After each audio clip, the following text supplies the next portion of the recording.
Jim Young remembered it all like it was yesterday. Be prepared to join him at the Battle of the Bulge as we remember this Tennessee treasure. Jim Young was born in a beached houseboat at the foot of Beale Street on the Mississippi River. He spent most of his life living in a tent, trapping, hunting, fishing, and working as a steeplejack. He was a real-life Huck Finn who had no idea that all of that boyhood training would help keep him alive as a soldier in World War II. Troops scatter through the field searching for Nazi paratroopers. Young joined General Patton as a scout in the infantry at the Battle of the Bulge. Within hours, he started seeing men die. How did you feel about being there? I was scared to death, brother, I'll tell you. Most of the time, I was just scared to death because, you know, death all around, destruction, it's just so close. Young was a crack shot, so he was moved from scout to machine gunner. He remembers a dangerous skirmish on a very dark night.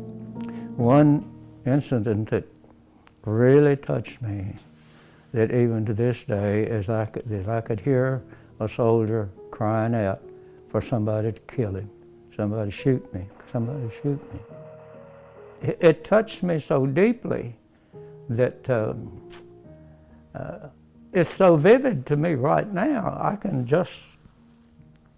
don't even have to close my eyes, but I can hear his voice right now.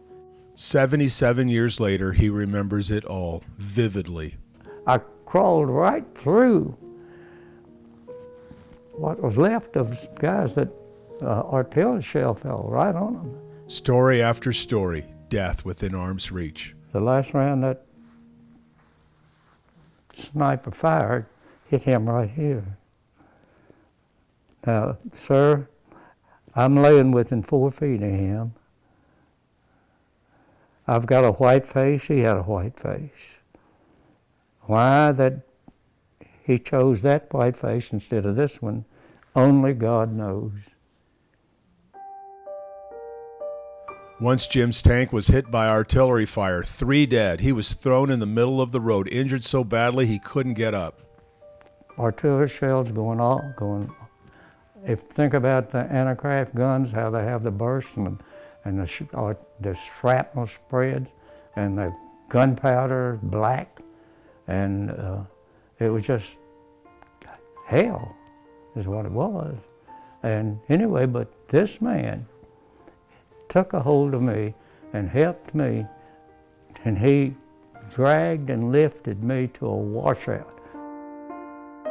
That was farm boy Herman Lee, pictured here with Jim after the battle. When the war ended, Young earned all kinds of medals, including the Bronze Star and Combat Infantry Badge. He came home to marriage and children and good jobs and night terrors. For 15 years, every single night, the moment he went to sleep. Now, I'd have to read until I'd go to sleep. I'd have a book hit me in the face. I'd go to sleep reading because I was scared to go to sleep. Because every time I felt myself going to sleep, it was the devil would tell me I was dying.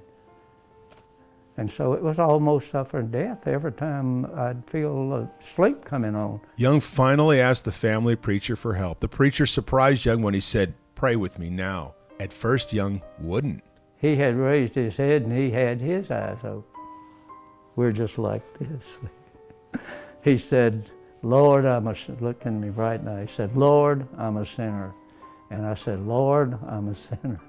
And when I did, no thunder, no bolt of lightning, nothing like that, but suddenly, immediately, I knew that some change occurred within my being. And those nightmares every night for 15 years? Never had another nightmare, never.